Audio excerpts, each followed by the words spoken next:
जय गुरु जी। भगवान पे इतना भरोसा रखो कि जब आपकी इच्छा के अनुसार काम ना हो तो समझ लीजिए कि उनकी इच्छा है, और जब आपकी इच्छा के अनुसार काम हो तो समझ लीजिए कि उनकी कृपा है। अनंतम शुक्राना गुरु जी।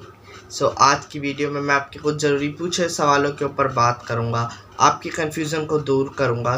चीज़ों को अच्छे से समझते हैं और ज़्यादा टाइम ना लेते हुए आज की वीडियो को स्टार्ट करते हैं।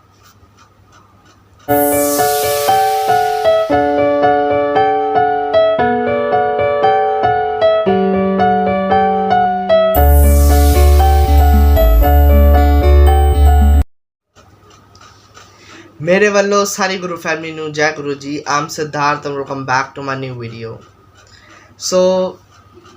ये बात बिल्कुल सच है कि भगवान पे, उस गुरु पे, उस ईश्वर पे इतना भरोसा रखो कि जब आपकी इच्छा के अनुसार काम ना हो या जो आप चाहते हो वो नहीं हुआ तो इसी में हमारी भलाई है कि हम सोचें कि अरे चलो ये गुरु जी की मर्ज़ी थी, ये भगवान की मर्ज़ी होगी। तभी हम अपनी लाइफ को ब्यूटीफुल बना सकते हैं, खुशहाल ज़िंदगी बना सकते हैं ना। और जब आपकी इच्छा के अनुसार काम हो रहा है या जो आपने चाहा है, जो सोचा है, सब कुछ उसी के अकॉर्डिंग हुआ तो वो होती है उसकी कृपा, उसकी मेहर, है ना। और उस टाइम क्या करना होता है हमें, जब हम बोलते हैं ना कि अरे ये तो भगवान की कृपा से हुआ है, ये तो भगवान ने ही करा है, that's mean that is a time to say शुक्राना टू गॉड। वो टाइम है, वो समय है उस भगवान का, उस गुरु का, उस ईश्वर का शुक्राना करने का।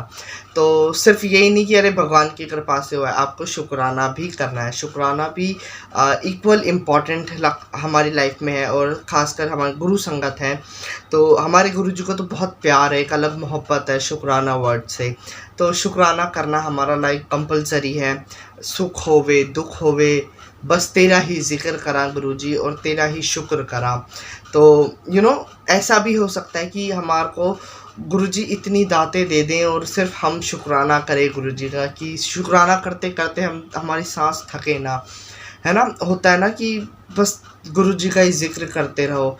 अब ये पागलपन भी अगर गुरु जी हमें दे दे तो कितना मज़ा आएगा लाइफ में ना। 24 घंटे हम गुरु जी का जिक्र कर रहे हैं, आवाज़ अच्छी है तो गुरु जी के भजन गा रहे हैं, बोलने का तरीका अच्छा है तो सत्संग सुना रहे हैं, गुरु जी की मेहर हुई तो सत्संग सुना रहे हैं या सत्संग में जा रहे हैं, सेवा कर रहे हैं। ये सब क्या है, ये गुरु की वडियाई करना होता है ना। और सिर्फ जिक्र करो गुरु का, है ना। तो ये सच बात है कि आपको एक खूबसूरत ज़िंदगी अगर जीनी है ना, एक मज़ेदार लाइफ अगर जीनी है जिसमें कोई सरदर्दी ना हो,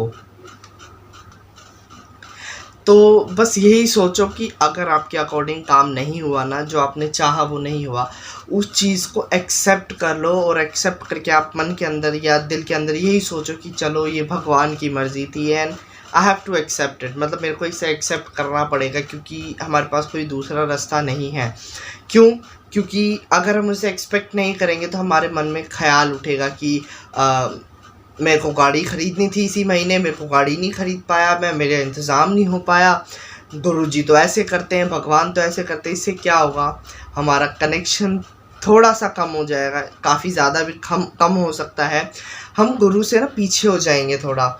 और आप सोच कर देखो, ठीक है, अगर गुरुजी हमारे हिसाब से काम नहीं करेंगे या भगवान हमारे हिसाब से काम नहीं करेंगे, हम नाराज़ हो जाएंगे। और हमारे नाराज़ होने का फ़ायदा क्या होगा?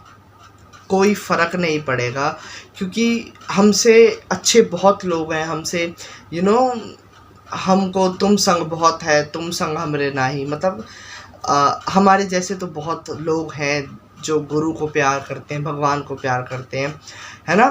पर हमें नाराज़ हो गए ना तो हमारा सरना नहीं है, हम तो मतलब पागल हो जाएंगे अगर गुरुजी हमसे नाराज़ हो गए। तो बार बार नाराज़ होना भी ठीक नहीं है गुरुजी से या भगवान से भी। तो इसलिए चीज़ों को एक्सेप्ट करा करो। अगर कुछ गलत हुआ है तो भी उसे एक्सेप्ट करो कि चलो गुरुजी ये आपने ही करा है, और इस गलत काम को भी आप सही कर दोगे, हमारे अंदर विश्वास है आपके लिए, ठीक है। तो गुरुजी नेगेटिव चीज़ों को भी पॉजिटिव करते हैं, ये बात बिल्कुल सच है। तो कुछ भी अगर उल्टा सीधा होता है ना लाइफ में गुरुजी को बता दिया करो, गुरुजी के साथ शेयर कर दिया करो, गुरुजी ऐसे ऐसे हुआ है।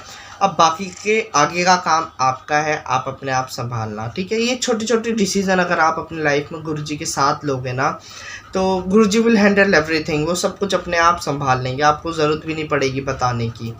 क्यों? क्योंकि गुरुजी भी सोचेंगे ना कि यार ये हर एक स्टेप में, हर एक मोड़ में, अप्स डाउन में मेरे साथ हर चीज़ शेयर करता है, so you know I should help him. और किसी भी तरीके से मेरे को इसको सजेशन देना है अपना, इसको इसकी हेल्प करनी है, वो गुरुजी अपने आप करेंगे, ठीक है।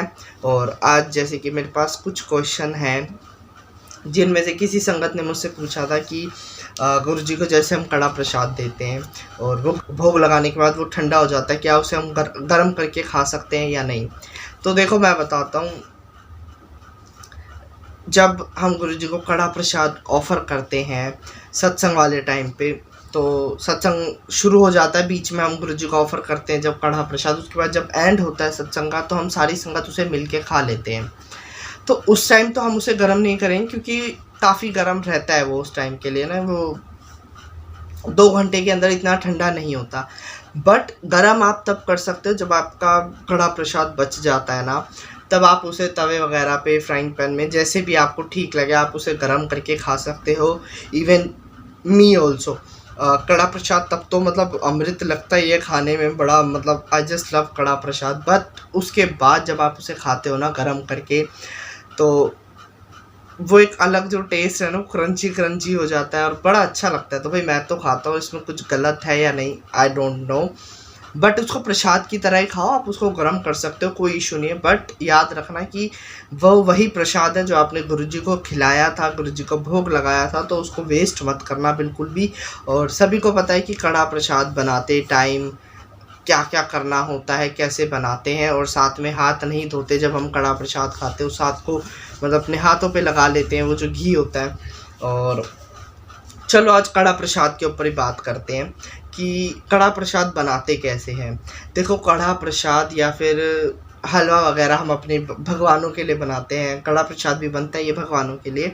तो ये हलवा और कड़ा प्रसाद इस तरीके से बनता है। प्रॉपर तरीका ये है कि आप जब भी किचन में हो, कोई भी बना रहा है, gents ladies uncle aunty no matter, आप जब भी किचन में हो कड़ा प्रसाद बनाने के लिए, तो ध्यान रखना कि पैर नंगे पैर होने चाहिए, आप चप्पल नहीं पहनना, क्योंकि वो प्रसाद होता है। साथ में आप अपना सर कवर करके ही बनाना कड़ा प्रसाद जब भी बनाओ, सर उघाड़ के हम कड़ा प्रसाद नहीं बनाते। और एक और चीज़ जिसका ध्यान रखना कि देखो कड़ा प्रसाद में चीनी कम है, मीठा कम है, ज़्यादा है, इन सब चीज़ों को हम नहीं चेक कर सकते, बिकॉज़ पहले वो गुरु के हिस्से में जाता है या भगवान के हिस्से में जाता है, तो हम उसको टेस्ट तो कर नहीं सकते। तो इसका एक सबसे अच्छा एक रास्ता है हमारे पास कि जैसे जैसे आप मेकिंग कर रहे हो ना अपने कड़ा प्रसाद की, आप गुरु के मंत्र का जाप करते रहो। आपके पास एक मंत्र है, आप उसका जाप करो, जय गुरु जी, ओम नमः शिवाय, शिव जी सदा सहाय, ओम नमः शिवाय, गुरु जी सदा सहाय।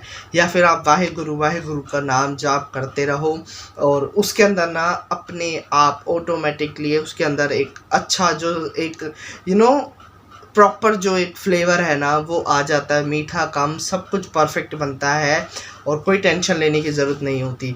तो उसको खा तो सकते नहीं, तो इसलिए मंत्र जाप करते हैं नंगे पैर। अब मैं बता देता हूँ, आप उस टाइम चैंटिंग करते रहो, पैरों में चप्पल नहीं होनी चाहिए, सर ढका होना चाहिए, ठीक है।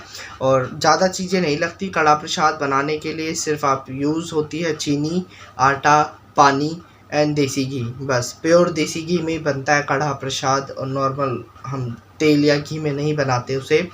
तो बस ये इसी तरीके से आप कड़ा प्रसाद बना लो। अगर नहीं आता तो आप रेसिपी भी देख सकते हो यूट्यूब से, काफ़ी सारी रेसिपी है और बहुत इजी है वैसे तो।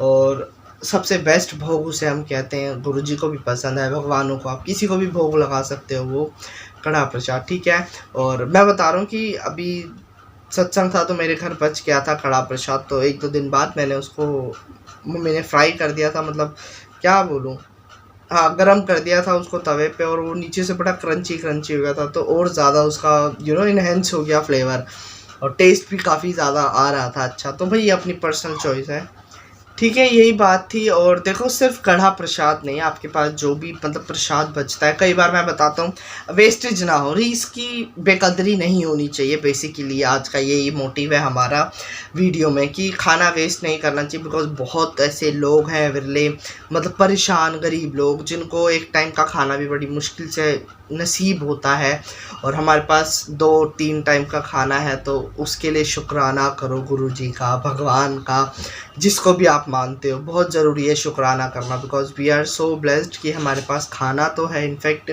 और जैसे सत्संग होता है तो चाय प्रसाद जब हम ऑफ़र करते हैं संगत को, कई बार ऐसा होता है कि वो बच जाता है। तो लंगर प्रसाद अगर जब हो रहा होता है ना, तो आप तब दे दिया करो संगत को, क्योंकि हम अकेले तो इतना ज़्यादा ख़त्म नहीं कर सकते ना। तो ध्यान रखा करो, क्योंकि वो फिर फिकना है, ख़राब हो जाएगा वो। तो उसको गर्म करके दोबारा आप संगत को दे सकते हो, या किसी से पूछ लिया करो दोबारा सत्संग के बीच में आप ट्रे में ले जाके कि किसी को चाय प्रसाद चाहिए, क्योंकि बड़े बूढ़े एज के लोग होते हैं या फिर जिसको पसंद होता है वो चाय ले सकते हैं, है ना, ले लेते हैं दोबारा। लोगों को, कई लोगों को बड़ी ज़्यादा हैबिट होती है इस चीज़ की। तो कोशिश करो कि कुछ भी वेस्ट ना हो। और जब भी आप लोग कलेक्ट करते हो ना प्लेट वगैरह, ग्लासेस, इसमें आप ध्यान रखा करो किसकी कौन सी प्लेट है। और अगर आपको दिख रहा है कि इसके अंदर कुछ बचा हुआ है, वेस्ट हो रहा है, तो संगत को दोबारा आप वो प्लेट या ग्लास दे दो कि इसको पूरा ख़त्म करो। ये चीज़ें बहुत ज़रूरी होती हैं, ठीक है, क्योंकि लंगर प्रसाद हम वेस्ट नहीं कर सकते। इसे गुरुजी कहते थे वेस्ट नहीं करना, इसको खाओ किसी भी तरीके से। तो भैया बहुत गलत बात है लंगर प्रसाद वेस्ट करना। तो अभी भी कुछ लोग हैं जो बचा देते हैं, तो हम लोग तो कोशिश करते हैं उसको वापस पहुंचाना कि इसको ख़त्म करो पूरा पूरा। तो यही मुझे आज की वीडियो में बताना था। आई होप आपका डाउट क्लियर हुआ होगा। और आपको वीडियो अच्छी लगी तो लाइक करना, प्यारा सा कमेंट करना अपना, और अपने गुरु संगत में शेयर कर देना वीडियो अच्छी लगे तो। इसी के साथ मैं कर रहा हूँ आज की वीडियो को एंड। मिलते हैं नेक्स्ट वीडियो में नेक्स्ट टॉपिक के साथ, नेक्स्ट क्वेश्चन के साथ। तब तक के लिए जय गुरु जी, शुक्राना गुरु जी।